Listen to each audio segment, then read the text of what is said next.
Muita gente pergunta, meu pastor diz uma coisa, o padre diz outra. Quem está dizendo a verdade? O que diz a Bíblia? Estamos apresentando Assim Diz o Senhor. A paz do Senhor Jesus Cristo para você, tudo bem?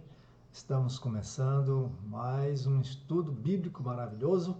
Assim diz o Senhor. Estas são respostas bíblicas para suas dúvidas.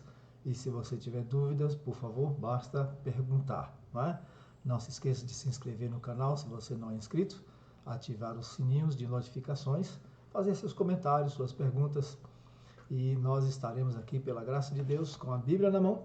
Esta é a Bíblia que vamos usar, entre outras versões, para tratarmos de assuntos realmente polêmicos, que não tenham as pessoas ainda têm dúvidas, Porque o pastor diz uma coisa, o padre diz outra, mas o que diz de fato a palavra de Deus, a Bíblia Sagrada. Então quero convidar você a lançarmos-nos juntos nessa empreitada, tá bom? Conto com seu apoio, conto com seu like, conto com a sua presença aqui e a divulgação deste vídeo para os seus parentes, para os seus amigos. Vamos então, talvez com vídeos, outras vezes só com os comentários que vocês fazem, nós vamos fazer aqui alguns reacts, vamos reagir a alguns vídeos, algumas mensagens que ficaram confusas, Vamos lá? Vamos comigo então. A primeira pergunta de hoje, a pessoa que mandou não quis se identificar, mas disse que alguns agentes de pastoral, até padres, ficam criticando. Não tem jeito, se é católico, se você bebe uma cerveja, já é contra o testemunho do pessoal da pastoral da sobriedade. E não tem jeito, não é para beber de jeito nenhum. Aí ele perguntou, é pecado eu tomar a minha cerveja? É pecado eu chegar num lugar, pedir uma cerveja? Aí ele até citou, eu vi o Papa Bento XVI tomando uma caneca de chope, bem desse tamanho. O que falar sobre isso, Danilo? Que isso é puritanismo, que isso não é catolicismo, nunca foi. Cuidado, não é? Às vezes a intenção é boa, mas umas manifestações que não são muito cristãs nem católicas. Veja, sobre a bebida. A bebida, quando se bebe, eu vou falar aqui de bebida forte. O que é bebida forte? Bebida alcoólica. Isso está na tradição de todos os povos. No Antigo Testamento, o vinho que embriaga é sinal do reino de Deus. É imagem do Espírito Santo. Quando Deus quer dizer que vai castigar Israel, uma das coisas que ele diz é: bebereis e não vos embriagareis. Veja, é um castigo. Toma o vinho e não fica alegre. Porque a alegria do vinho no Antigo Testamento é um sinal de bênção de Deus. Eu não estou falando aqui de ser alcoólatra, de ser dependente do álcool. Eu estou falando da bebida com moderação, tá certo? Que causa uma euforia, uma alegria, destrava a língua, o coração, e você conversa com os amigos, uma conversa com um bom vinho. É disto que eu estou falando.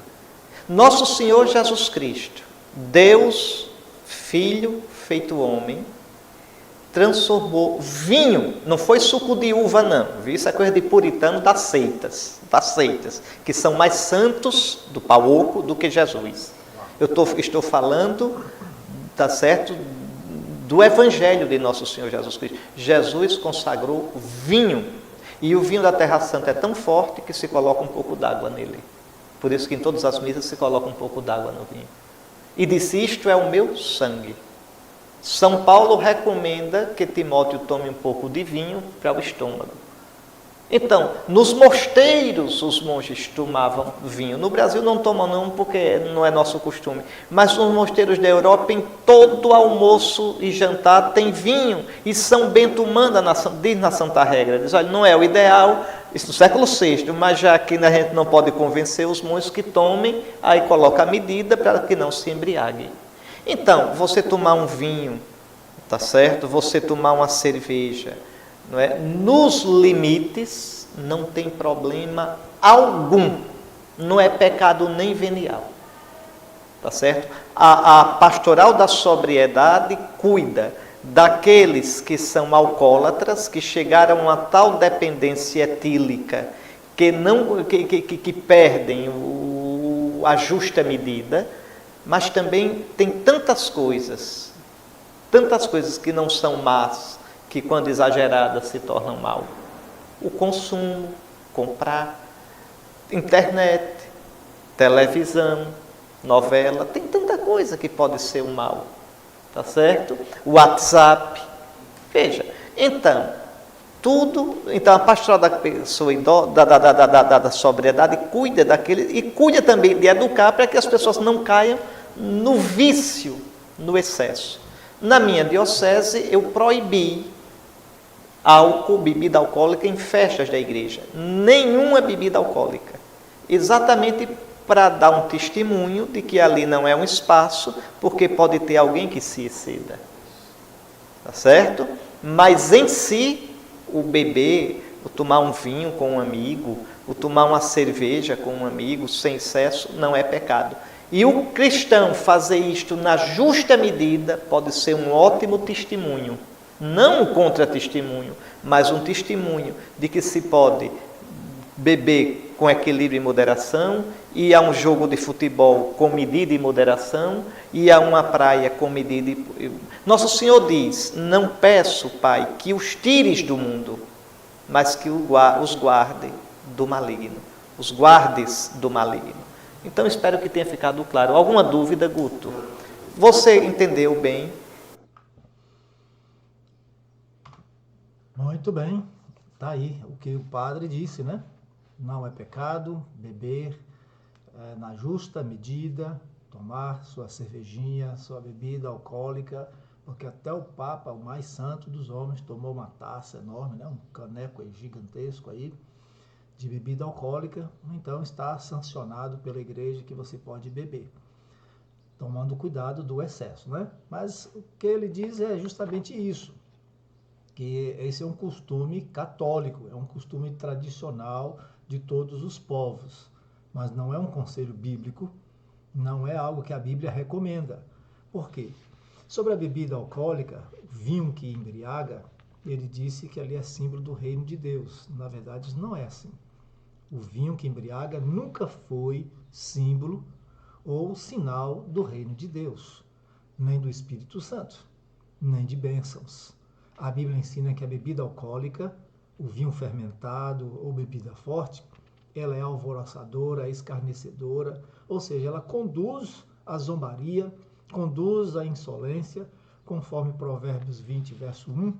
Vou ler para você aqui na palavra do Senhor. Provérbio 20, versículo 1. Estou lendo a Bíblia, versão católica. 20, verso 1, que diz o seguinte. Você pega a sua Bíblia também, sabe? Dá uma olhadinha, verifica aí os textos.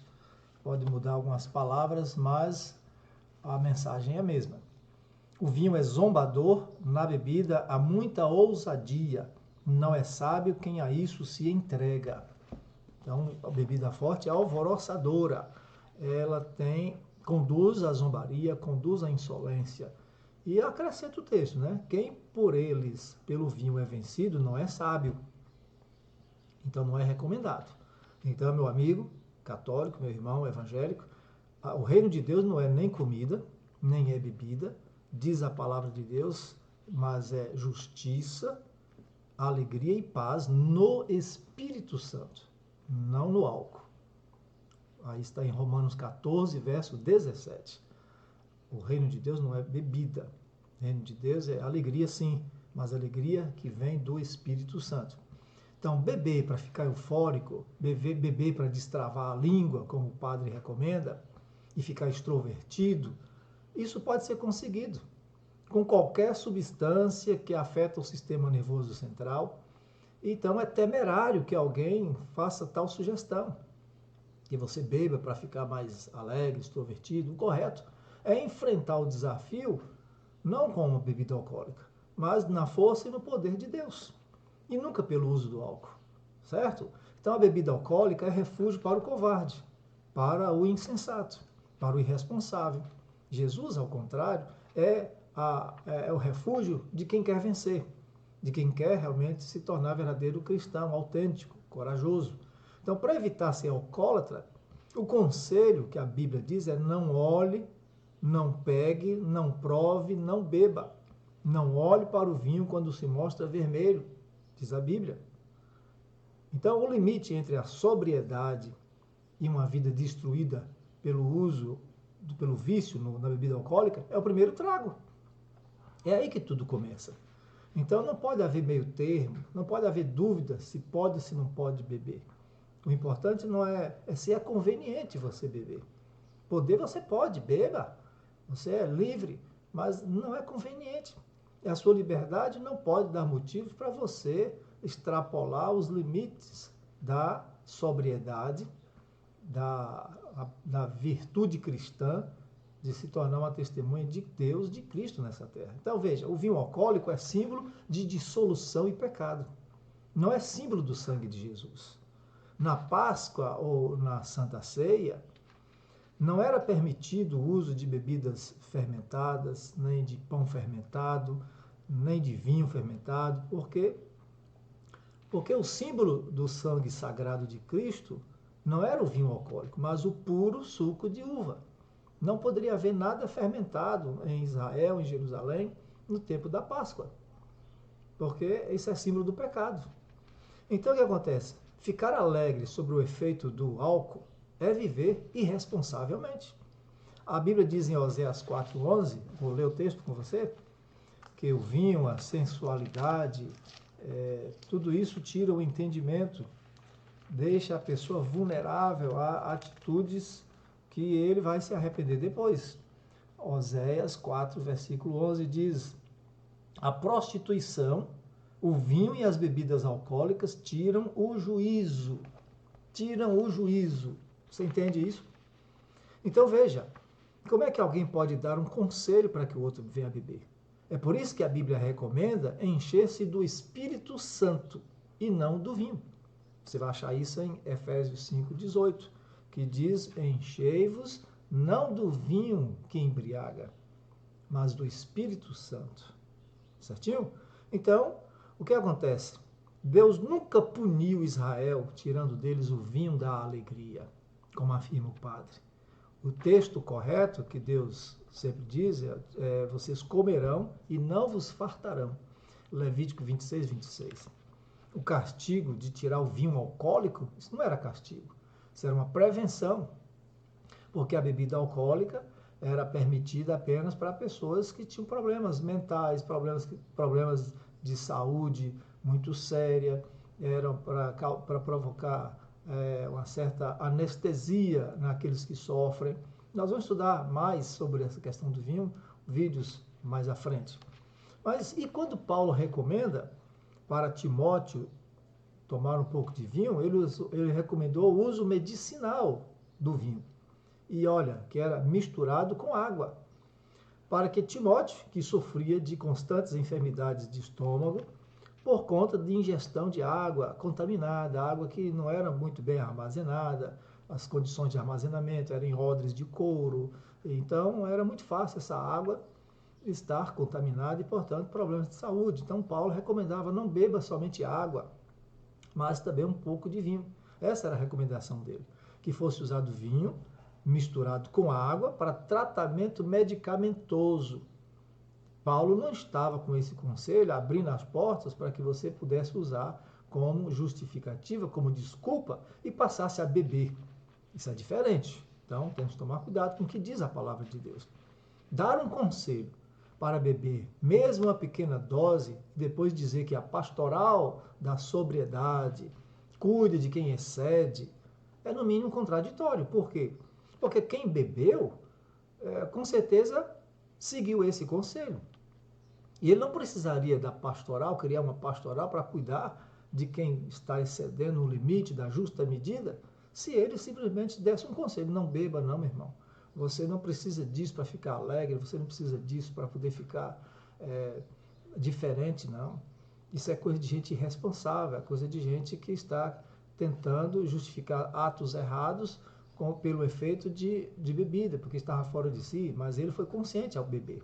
Não houve um demônio que o forçou a beber. Não houve nada que o forçasse a beber. Ele tomou por atitude própria, por sã consciência.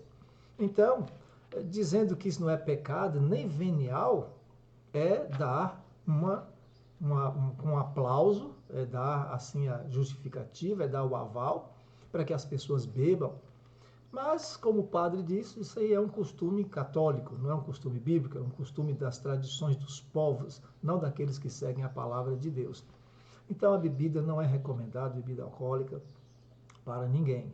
Você pode beber, mas sabendo que você está pecando, sabendo que você está contradizendo a palavra de Deus.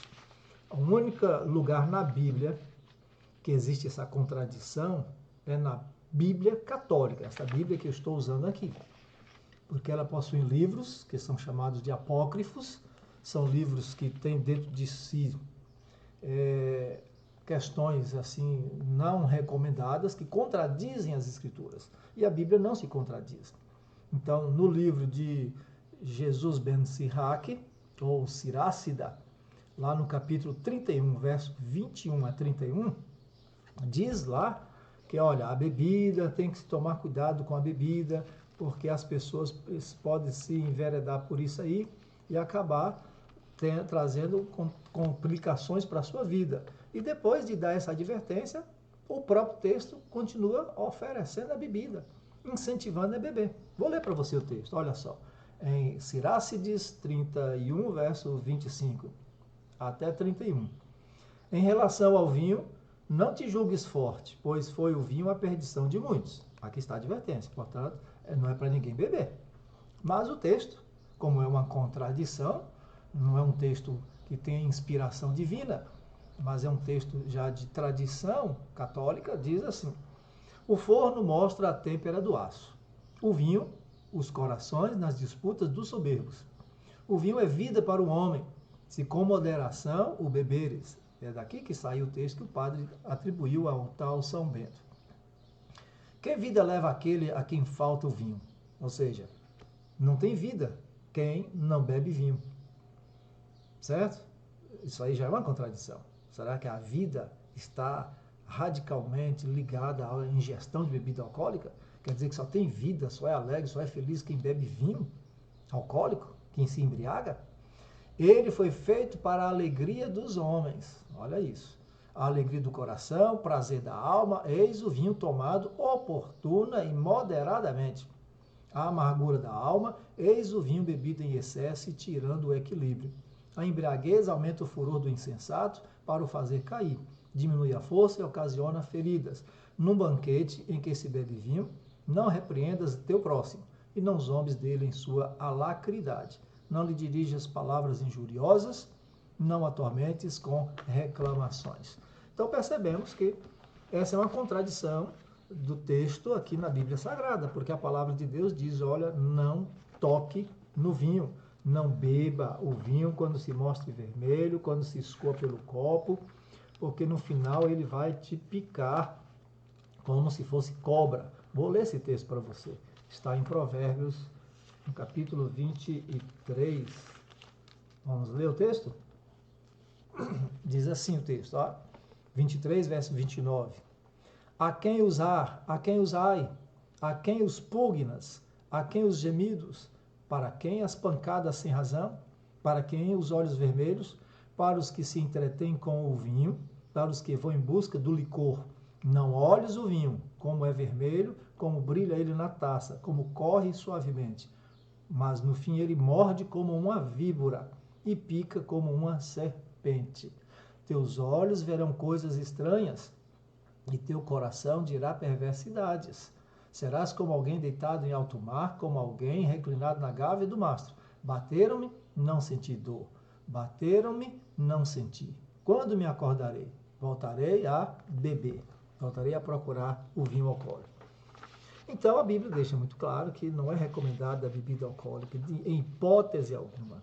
Então dar esse conselho, beba, mesmo que moderadamente, é dizer para uma pessoa, olha, você é forte, você pode beber e esse não vai trazer, esse vício não vai lhe trazer nenhuma consequência trágica, não haverá nenhuma lágrima, não haverá nenhuma família destruída se você beber. Beba. Esse é um conselho falso, é um conselho que provém não das Escrituras, mas da mente perversa de Satanás. A Bíblia recomenda não beber bebida alcoólica nenhuma. E aí o que acontece? O que aconteceu lá em Caná da Galileia? Vou dizer uma coisa para você. Jesus não transformou vinho em bebida alcoólica ali na festa do casamento. Ele não sacramentou com um milagre o seu uso, de jeito nenhum. Seria ilógico fazer num casamento justamente aquilo que é a causa de destruição de casamentos. Você não acha? Jesus não faria isso. Ele não sancionaria esse mal tão perverso num casamento, justamente aquilo que destrói casamentos. Não é isso? É um comportamento desastroso o uso de bebida alcoólica, seja em qualquer tipo de festividade. E Jesus Cristo não daria seu aval fazendo um milagre para que isso fosse interpretado e aceito como fosse verdade de que Deus não é contra o uso de bebidas alcoólicas. Então, o que aconteceu ali em Caná da Galileia? Aconteceu o seguinte, olha, o casamento e o sábado são dádivas de Deus que vêm desde o Jardim do Éden e que Satanás procura destruir tanto o casamento quanto o sábado, que são dádivas de Deus. E nos dias de Jesus, já era um costume, uma tradição, oferecer bebida alcoólica no casamento. Era isso que estava sendo oferecido. Era isso que o mestre-sala, o anfitrião, oferecia e a pessoa provava e falou, olha, você é costume dar primeiro a bebida alcoólica para as pessoas ficarem bêbadas, só depois que elas perdem o sabor, o tato, o contato da bebida já estão bêbadas demais para notar a diferença, é que alguém vai e oferece uma bebida mais forte ainda, uma bebida melhor. Para depois oferecer uma bebida mais fraca, né? Uma bebida mais sem qualidade, só depois que elas estão bêbadas, com o apetite pervertido pela bebida forte. Esse era o costume. Então Jesus veio para consertar. Jesus veio não para poder sancionar o problema do vício, do pecado. Ao contrário, ele veio para poder modificar essa situação, esse costume pecaminoso de usar bebida alcoólica. Então ele transformou a água não em vinho alcoólico, porque assim ele estaria apoiando um milagre, um excesso, esse abuso. E também ele não fez suco de uva, como nós sabemos que é suco de uva hoje, como temos hoje. Não é nesse tipo de suco de uva. A bebida ali servida por Jesus foi produto de um milagre. Só quem teve esse privilégio de beber essa bebida refrescante, refrigerante, na qual Deus diz que há uma bênção nele, conforme Isaías 65:18, só foram as pessoas que estavam ali nas bodas de Caná da Galileia. Ninguém jamais tomou bebida semelhante. O que Jesus fez não foi bebida alcoólica e também não foi suco de uva, como temos hoje. Foi inédito, uma bebida refrigerante, um puro suco de uva sem álcool, porém não iguais aos sucos de uva de hoje, sem álcool, e nem tampouco alcoólico. Foi um milagre. Um milagre que Jesus Cristo disse que não beberia mais desse tipo de vinho, a não ser quando ele estiver novamente com seus discípulos no reino do Pai Celestial. É lá que tomaremos aquele vinho que foi produzido por milagre nas bodas de Caná da Galileia. Nunca mais alguém tomou daquele tipo de vinho. Entendeu? Então fica claro para você e para mim que aquela bebida provida por Cristo visava pôr o apetite em ordem. O apetite já estava assim desregrado, em desarmonia com aquele gosto original, conforme Deus previu para o ser humano desde o Jardim do Éden. Então aquela bebida provida por Cristo não era igual a qualquer vinho, mesmo vinho integral, suco de uva de hoje, e nem tampouco era bebida alcoólica saboreada por qualquer pessoa, ok? Então fica claro para você e para mim que o certo mesmo é não mexer com bebida alcoólica. O primeiro passo para a bebedeira, e aí você não vai precisar de pastoral de sobriedade, você não vai precisar de alcoólicos anônimos, você não vai precisar de ninguém. Basta você seguir o conselho da palavra de Deus, e não de tradição católica, e não de padres pervertidos, e não de pastores pervertidos. Pessoas que não conseguem vencer seu vício e justificam procurando textos na Bíblia, fora do contexto, para poder justificar suas próprias fraquezas, seus próprios pecados, e, portanto, como eles não conseguem, ele quer que você segue. É por isso que muitas pessoas amam certos padres e certos pastores, porque eles têm os mesmos vícios que você tem e apoiam e aconselham. Só acrescentando uma palavrinha, na justa medida, com sobriedade. Beber não é pecado, nem venial. É pecado sim. A palavra de Deus diz assim, e portanto o próprio Deus usa o símbolo de bebida forte, não misturada, com o símbolo do castigo final. Deus derramará um castigo todo completo contra a humanidade pecadora, como se derrama bebida alcoólica para aqueles que estão procurando a perdição. Que eu e você não caímos nessa. Estejamos com Cristo, com a verdade da sua palavra, ok? Deus lhe abençoe, que você não beba, que você nunca se deixe vencer por esse vício, mas seja uma pessoa sóbria, uma pessoa que tenha a graça do Espírito Santo em sua vida, o fruto do Espírito, que é temperança, que é sobriedade. Essa é a graça do Espírito Santo para mim e para você. Não precisamos de bebida nenhuma para nos tornar diferentes. Para ser diferente, é o poder do Espírito Santo em Jesus que nos faz assim. Graça e paz, que Deus abençoe.